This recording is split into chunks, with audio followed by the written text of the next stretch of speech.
2024 లేదా 25లో డిగ్రీ లేదా బీటెక్ చదివారా? సాఫ్ట్‌వేర్ జాబ్ కోసం ఎదురు చూస్తున్నారా? అయితే కోడ్ జ్ఞాన్ 100 డేస్ కోర్సులో చేరండి, జాబ్ సాధించండి.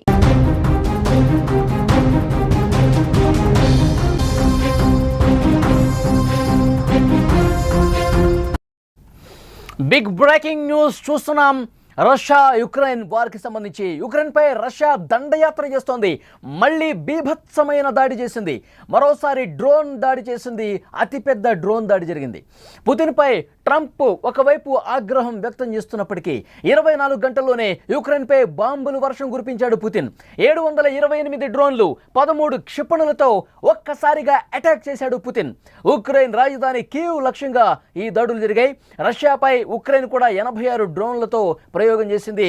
8 రోజులుగా రష్యా రెచ్చిపోతోంది. ఉక్రెయిన్పై 3 భీకర దాడులు జరిగాయి. యుద్ధం క్లైమాక్స్కు చేరిందనే చర్చ నడుస్తోంది. ఎందుకంటే పుతిన్ తీవ్ర ప్రతీకారంతో రగిలిపోతూ వరుసగా దాడులు చేస్తున్నాడు. ఇక క్లైమాక్స్కు వచ్చేసింది. రష్యా యుక్రెయిన్ ఈ యుద్ధం అనేది క్లైమాక్స్కు చేరుకుంది కాబట్టి పుతిన్ ఎక్కడా కూడా తగ్గట్లేదు. విపరీతంగా దాడులు చేస్తూ ఉన్నాడు. ఇప్పుడు 13 క్షిపణులతో 700కు పైగా డ్రోన్లతో భీకరమైనటువంటి దాడి చేశాడు. ఉక్రెయిన్కు చుక్కలు చూపిస్తున్నాడు.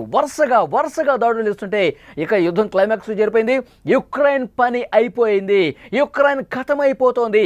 ఇలాంటి చర్చ ప్రపంచవ్యాప్తంగా ఇప్పుడు జరుగుతోంది. గత 8 రోజులుగా భీకర దాడులను ఉక్రెయిన్ ఉక్కిరిబిక్కిరి చేస్తోంది.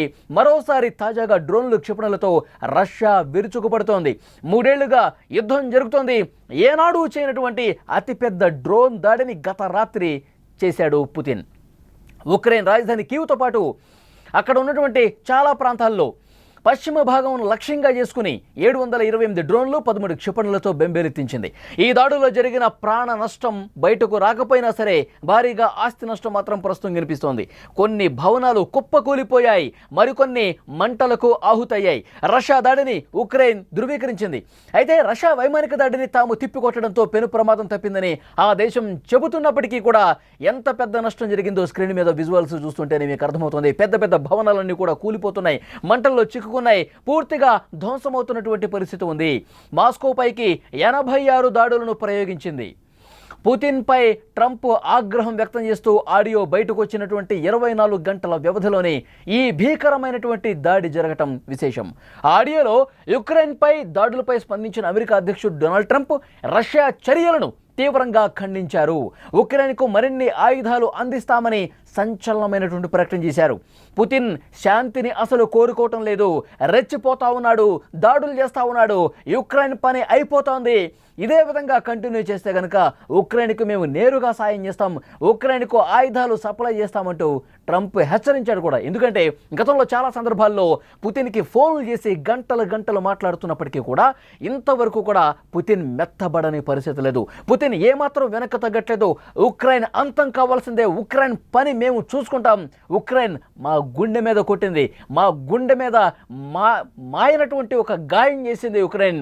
అందుకే మేము ప్రతీకార దాడి చేస్తున్నాం, వెనక్కి తగ్గేది లేదు, యుక్రెయిన్ అంతం కావాల్సిందే అంటూ పంతం పట్టుకొని కూర్చున్నాడు. ఆ పట్టు వేడటం లేదు పుతిన్. ట్రంప్ ఎన్నోసార్లు చెప్పి చూశాడు, గంటల సేపు మాట్లాడినా సరే పుతిన్ మాత్రం ఎక్కడ కూడా వెనక్కి తగ్గట్లేదని అర్థమవుతోంది. మాస్కోపై కూడా దాడి చేస్తామని అన్నట్టు అమెరికా అధ్యక్షుడు ఆడియోలో ఉన్నట్టుగా కనిపిస్తోంది. ట్రంప్ ఆడియో ప్రస్తుతం సంచలనంగా మారింది. దానికి రష్యా కూడా కౌంటర్ ఇచ్చింది. రష్యా ఉక్రెయిన్ మధ్యలో అమెరికా వస్తే పరిస్థితులు మరింత తీవ్రంగా మారుతాయని హెచ్చరించింది. దానిపై చర్చ జరుగుతున్న సమయంలోనే ఉక్రెయిన్ పైకి రష్యా డ్రోన్లు క్షిపణులు ఒక్కసారిగా దూసుకొచ్చాయి. గత 8 రోజులుగా రష్యా ఇలానే విరుచుకుపడుతోంది, భారీ అటాక్స్ చేస్తోంది. 100 కొద్ది డ్రోన్లు మిసైళ్లతో ఉక్రెయిన్కి అసలు ఊపిరాటం లేదు. ఓసారి 550 డ్రోన్లు 11 మిసైల్స్తో విధ్వంసాన్ని క్రియేట్ చేశాడు. ఇప్పుడు 750కి పైగా డ్రోన్లు ప్రయోగం చేశాడు. అలాగే 13 మిసైల్స్తో 13 భారీ బాలిస్టిక్ మిసైల్స్తో ఒక్కసారిగా చేసినటువంటి దాడితో విపరీతంగా ఉక్రెయిన్ నష్టపోయినటువంటి పరిస్థితి. ఉక్రెయిన్లో ఉన్నటువంటి భవనాలు పూర్తిగా శిథిలావస్థకు చేరుకున్నటువంటి పరిస్థితి. విజువల్స్లో మనకి చాలా స్పష్టంగా దాడి అనంతర దృశ్యాలు చూస్తుంటే డ్రోన్లు ఏ విధంగా, ఆ మ్యాప్లో కూడా మనం చూస్తున్నాం, డ్రోన్లు ఏ విధంగా వందలాదిగా డ్రోన్లు ఎగురుకుంటూ యుక్రెయిన్ గగనతనాల్ని ఛేదించుకుని అక్కడ కీవ్ నగరం మీద దాడి చేస్తున్నటువంటి పరిస్థితి, పోలాండ్ సరిహద్దు ప్రాంతాల్లో దాడి చేస్తున్నటువంటి పరిస్థితి చాలా స్పష్టంగా ఆ విజువల్ చూస్తే మనకు అర్థమవుతోంది.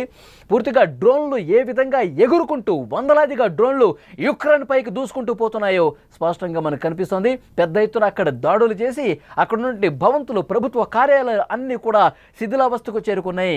దాడి అనంతర దృశ్యాలు మీరు స్క్రీన్ మీద చూస్తున్నారు. మొత్తం కూడా మంటల్లో చిక్కుపోయి శిథిలావస్థకు చేరిపోయి పూర్తిగా భవనాలు కిందకి శిథిలమైపోయినటువంటి పరిస్థితి మనం చూస్తూ ఉన్నాం. ఇంకా అక్కడ మంటల్లో కొన్ని భవనాలు చిక్కుని ఉన్నాయి. వాటిని అక్కడ ఉన్నటువంటి సిబ్బంది ఆ మంటలు ఆర్పే ప్రయత్నం కూడా చేస్తూ ఉన్నారు. స్క్రీన్ మీద విజువల్స్ చూస్తుంటేనే మనకు అర్థమవుతుంది. ఒకవైపు ట్రంప్ హెచ్చరిస్తూ ఉన్నాడు, మీ పద్ధతి సరిగా లేదు పుతిన్, ఇప్పటికైనా మీరు వెనక్కి తగ్గండి, యుక్రెయిన్ మీద దాడులు ఆపండి, ఇప్పటికైనా మీరు శాంతించండి అని చెప్పి కొన్ని గంటల పాటు ఫోన్లు చేసిన పరిస్థితి. గతంలో కూడా మనం చూసాం, డొనాల్డ్ ట్రంప్ ఫోన్లు చేసి నేను గంట సేపు మాట్లాడాను, పుతిన్తో మాట్లాడాను, యుక్రెయిన్ మీద కొంచెం వెనక్కి తగ్గండి, యుక్రెయిన్ మీద అంత భారీ స్థాయిలో దాడులు చేయడం కరెక్ట్ కాదు, ఆ దేశాన్ని కొంత ఊపిరి తీసుకునే అవకాశం ఇవ్వండి, కొన్ని రోజులు కాల్పుల విరమణ చేయండి అని నేను కోరుతున్నప్పటికీ కూడా పుతిన్ ఎక్కడా మెత్తబడటం లేదు. పుతిన్ నేను దాడులే చేస్తాను, యుక్రెయిన్ అంతమే నాకు కావాల్సింది, ఈ విషయంలో మీరు కలగజేసుకోవద్దు అంటున్నాడు. ముందుకే పోతా ఉన్నాడు. ఇక నేనేమి చేయలేకపోతున్నాను, పుతిన్ చాలా మూర్ఖంగా ప్రవర్తిస్తూ ఉన్నాడంటూ డొనాల్డ్ ట్రంప్ గతంలో మాట్లాడాడు. కానీ ఇప్పుడు ఒక సంచలనమైనటువంటి ఆడియో బయటకు వచ్చింది. డొనాల్డ్ ట్రంప్ ఈ యుద్ధం గురించి చాలా స్పష్టంగా హెచ్చరిక చేసినట్టుగా ఆడియోలో ఉంది. డొనాల్డ్ ట్రంప్ ప్రస్తుతం ఏమంటారంటే, మీరు గనక యుద్ధం ఆపకపోతే పుతిన్ మీరు ఇదే విధంగా చాలా దారుణమైనటువంటి భీకరమైనటువంటి దాడులు యుక్రెయిన్ మీద చేస్తే మేము నేరుగా యుక్రెయిన్కి సాయం చేయాల్సినటువంటి పరిస్థితి, ఆయుధాలు యుక్రెయిన్కి అందించాల్సినటువంటి పరిస్థితి వస్తుంది, ఇంకా మీరు వెనక్కి తగ్గకపోతే నేరుగా రంగంలోకి దిగాల్సినటువంటి పరిస్థితి ఉంటుందంటూ ఆ ఆడియోలో చాలా స్పష్టంగా ఉంది. ఈ ఆడియో విన్న తర్వాత రష్యా కూడా అంతే ధీటుగా ప్రతిస్పందించింది, అంతే ధీటుగా తన జవాబు ఇచ్చింది.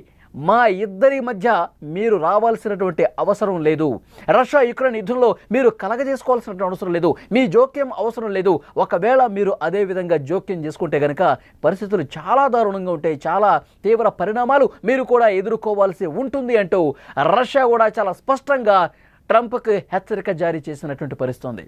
మొన్నటి వరకు మనం చూసాం, ఇరాన్ అలాగే ఇజ్రాయెల్ ఈ రెండు దేశాల ఎన్ని ఉద్రిక్త పరిస్థితులు నెలకొన్నాయో మనం చూసాం. డైరెక్ట్గా ఇరాన్ మీదకి అమెరికా అధ్యక్షుడు డొనాల్డ్ ట్రంప్ ఒక పెద్ద ఎత్తున దాడి చేశారు. అక్కడే అణు కేంద్రాలను, ఇరాన్లో ఉన్నటువంటి అణు కేంద్రాలను B-2 బాంబర్స్తో చాలా లోతుగా భూగర్భం లోపల ఉన్నటువంటి అణు కేంద్రాలను కూడా దాడి చేసిన పరిస్థితి ఉంది. సో ఇరాన్ తీవ్ర ఆగ్రహం వ్యక్తం చేసిన పరిస్థితి మనం చూసాం. అంటే అమెరికా ఎంటర్ అయితే ఎలాంటి పరిస్థితులు ఉన్నాయో కూడా అక్కడ మనకు కనిపించింది. ఇప్పుడు అదే పరిస్థితుల్లో ఇప్పుడు రష్యా యుక్రెయిన్ మధ్య కూడా అమెరికా ఎంటర్ అయితే, అమెరికా ఒకవేళ యుక్రెయిన్కి సాయం చేసి యుక్రెయిన్తో నేరుగా చేతులు కలిపి రష్యా మీదకి ఏమైనా దాడులు చేసే పరిస్థితి వస్తుందా, భవిష్యత్తులో అలాంటి పరిణామాలు ఏమైనా ఉంటాయా? అలా జరిగితే కనుక రష్యా చూస్తూ ఊరుకోదు, రష్యా మరింత స్ట్రాంగ్గా దాడులు చేసే పరిస్థితి ఉంటుంది. 3 ఏళ్లుగా యుద్ధం కొనసాగుతుంది. 3 సంవత్సరాలుగా ఎడతెరిపి లేకుండా మధ్య మధ్యలో చిన్నపాటి బ్రేక్స్ వచ్చినప్పటికీ కూడా కొంత శాంతి వైపు అడుగులో పడుతున్నటువంటి సమయంలో మరొక్కసారి యుద్ధం తీవ్ర స్థాయికి వెళ్ళిపోయినటువంటి పరిస్థితి ఉంది.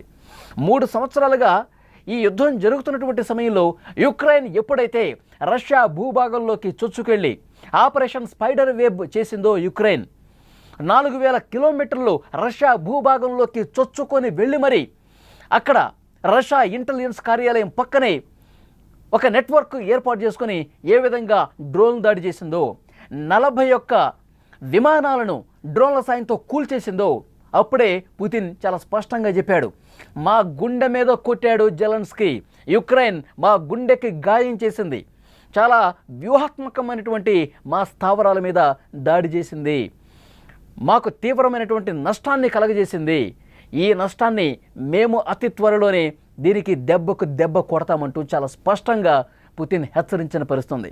అది మనసులో పెట్టుకున్న పుతిన్ ఎప్పుడైతే మన గుండె మీద రష్యా భూభాగంలోకి చొచ్చుకొచ్చి ఆపరేషన్ స్పైడర్ వెబ్తో తీవ్ర దాడి చేశాడో, దాన్ని మనసులో పెట్టుకున్నటువంటి పుతిన్ ఇంకా బలమైనటువంటి దాడులు అప్పటి నుంచి చేస్తానే ఉన్నాడు. ఒకసారి 500 డ్రోన్లు పంపించి 11 మిసైల్స్తో దాడి చేశారు. ఇప్పుడు లేటెస్ట్గా గత రాత్రి చేసినటువంటి దాడి చాలా పెద్ద దాడి, ఎందుకంటే 700కు పైగా డ్రోన్లను పంపించాడు. రష్యా నుంచి ఉక్రెయిన్ మీదకి 700 డ్రోన్లు ఒక్కసారిగా ఎగసి ఉక్రెయిన్ అక్కడ గగనతలాన్ని కూడా ఛేదించుకుని లోపలికి పోయి కీవ్ నగరంలో ఉన్నటువంటి ప్రభుత్వ కార్యాలయాల మీద, అక్కడ ఉన్నటువంటి ప్రధానమైనటువంటి స్థావరాల మీద ఏ విధంగా దాడి చేసిందో విజువల్స్లో కూడా మీరు చూస్తున్నారు. చాలా పెద్ద దాడి. ఈ యుద్ధం స్టార్ట్ అయిన తర్వాత అతిపెద్ద దాడిగా చెప్తున్నారు. 700 డ్రోన్లు, అలాగే 13 మిసైల్స్, బలమైనటువంటి మిసైల్స్తో దాడి జరిగిన పరిస్థితి. అందుకే ట్రంప్ కొంత ఆందోళన వ్యక్తం చేస్తూ పుతిన్తో మాట్లాడే ప్రయత్నం చేస్తాడు. పుతిన్ను కొంత హెచ్చరించే పరిస్థితి కూడా కనిపిస్తోంది. ఈ యుద్ధం ఎటువైపు దారి తీస్తుంది, యుక్రెయిన్ని పూర్తిగా అంతం చేసేసి యుక్రెయిన్ని పూర్తిగా సమాధి చేద్దామని చెప్పి పుతిన్ భావిస్తున్నాడా?